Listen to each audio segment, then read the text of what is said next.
بیان کر۔ گناہ کبیرہ کی فہرست چل رہی تھی۔ قرآن مجید میں ہے ان اللہ لا یستحی من الحق، کہ اللہ تعالیٰ حق بات بیان کرنے سے حیا نہیں کرتے۔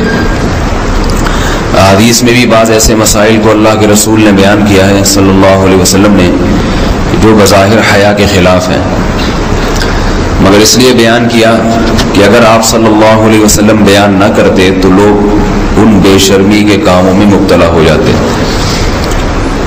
اسی وجہ سے میں بھی یہ ہمت کر رہا ہوں کہ ایک اور ایسا گناہ جس میں لوگ مبتلا ہیں،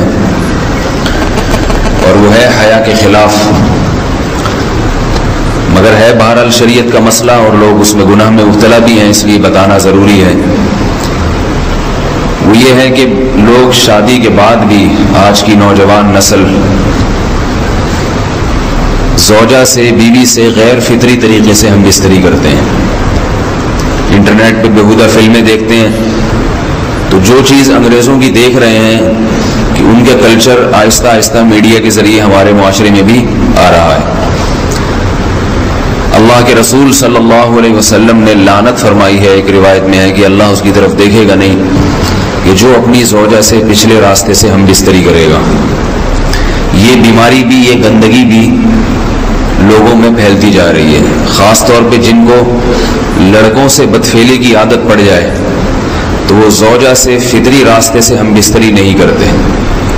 اللہ نے فرمایا کہ نساؤکم حرث لکم، یہ تمہاری زوجات ہیں، بیویاں ہیں، یہ نسل بڑھانے کے لیے ہیں۔ تو اسی راستے میں انسان اپنی خواہش کو پوری کر سکتا ہے جس راستے سے نسل بڑھتی ہے، اس کے علاوہ کسی اور راستے سے اپنی خواہش کو پورا کرنا یہ حرام ہے، گناہ کبیرہ ہے، گندگی ہے۔ ہمارے پاس کیسز آتے ہیں، ایک پاک دامن لڑکی کی شادی ہوتی ہے، لڑکا بھی بظاہر بڑا نیک، لیکن کیا ہے، لڑکا چونکہ ٹھرکی ہوتا ہے، شہوت کا درندہ ہوتا ہے، تو وہ یہ نہیں دیکھتا کہ میں اپنی بری خواہش مٹانے کے لیے میں اپنی زوجہ کو غیر فطری طریقے پر مجبور کیسے کر سکتا ہوں، تو مجبور کرتا ہے پھر اپنی بیوی کو۔ اس میں جو عورتیں زیادہ پاک دامن نہیں ہوں، نیک نہ ہو، یا ان کو یہ ڈر ہو کہ طلاق ہو گئی تو ہم کہاں جائیں گے، وہ پھر اپنے شوہر کے ساتھ اسی غیر فطری طریقے پر آمادہ ہو جاتی ہیں، اور اس کا عذاب اور اس کا وبال یہ ہوتا ہے کہ کچھ دنوں میں ان کو بھی اسی کی لت پڑ جاتی ہے۔ انسان جب بھی کوئی غیر فطری راستہ اختیار کرتا ہے، آخرت کا عذاب تو بعد میں، دنیا کا عذاب یہ آتا ہے کہ پھر اس کو لذت فطرت میں آتی نہیں ہے، پھر جو راستہ اللہ نے رکھے اس میں اس کو لذت نہیں آئے گی، پھر وہ گندگی میں ہی گھسنے کی کوشش کرے گا، اس کی بھی فطرت خراب ہو جاتی ہے، اور جس کے ساتھ یہ بدفعلی کی جائے اس کی بھی فطرت خراب ہو جاتی ہے، وہ بھی پھر کسی کے قابل نہیں رہتے۔ تو اپنے جان پر رحم کرنا چاہیے۔ ہم انسان ہیں، ہم درندے نہیں ہیں، ہم گھوڑے نہیں ہیں، ہم گدھے نہیں ہیں، ہم جانور نہیں ہیں، ہم انگریز نہیں ہیں۔ انگریز نے تو حیا اور شرم کی تمام حدود کو توڑ دیا ہے، وہ تو درندے بن چکے ہیں، ہم تو درندے نہیں ہیں، ہم تو حلال کھاتے ہیں، پاک صاف رہنے کی کوشش کرتے ہیں، تو ہم ان کی جو کلچر دیکھ دیکھ کے ہم ویسے درندے بننے کی کوشش کیوں کریں؟ تو یہ بہت بڑا وبال ہے، بہت بڑی برائی ہے جو ہمارے معاشرے میں آہستہ آہستہ جڑ پکڑتی جا رہی ہے، اور اس سے بیماریاں بھی پھیلتی ہیں۔ غیر فطری طریقہ ہے، بیماریاں بھی پھیلتی ہیں۔ ایسے کیسز آتے ہیں کہ جناب وہ مرد مجبور کر رہا ہے بیوی کو، اور وہ بیوی جو ہے ساتھ نہیں دیتی، تو پھر اس کو طلاق کی دھمکیاں دیتے ہیں۔ ایسے کیسز بھی آتے ہیں، اور یہ بھی آتا ہے کہ مرد جب اپنی بیوی کو غیر فطری طریقے پر مجبور کرتا ہے، بیوی آمادہ نہیں ہوتی، تو مرد پھر یہ دھمکی دیتا ہے کہ بھائی میری خواہش تو تم سے پوری ہوتی نہیں ہے، پھر میں دوسروں کے پاس جاؤں گا۔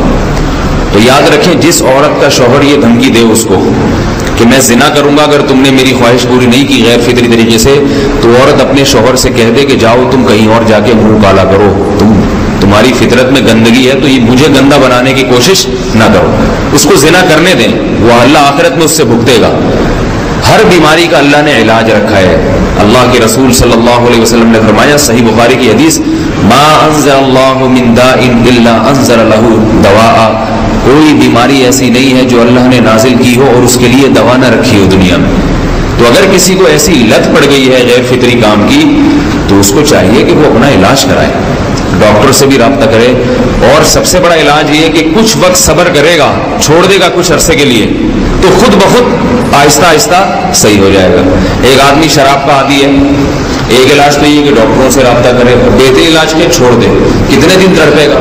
1 دن 2 دن 3 دن 4 دن 1 ہفتہ 2 ہفتہ، بہت زیادہ سال ہو جائے گا نا، اس کے بعد خود بخود ٹھیک ہو جائے گا۔ سگریٹ کا عادی ہے، چھوڑ دے گا تو کتنے لوگ ہم نے دیکھے ہیں دن میں 20 سگریٹ پیتے تھے، چھوڑنے پر آئے تو بالکل ایک دم چھوڑ دی انہوں نے، آہستہ آہستہ کر کے چھوڑ دی، لیکن تکلیف ہوئی مگر عادی ہو گئے۔ تو اب کسی کو یہ لت پڑ گئی ہے غلط کام کی، برائی کی، تو اس کا بہترین علاج یہ ہے کہ وہ اپنے آپ کو بدلنے کی کوشش کرے، ماحول بدلے، اور کچھ وقت صبر کرے گا تو اللہ اس سے یہ عادت چھڑا دے۔ نہیں کی، صبر نہیں کیا اس نے، پھر اسی گندگی میں موت واقع ہوگی، پھر آخرت کا عذاب بہت سخت، نسلیں برباد ہو جاتی ہیں اس عمل سے انسان کی۔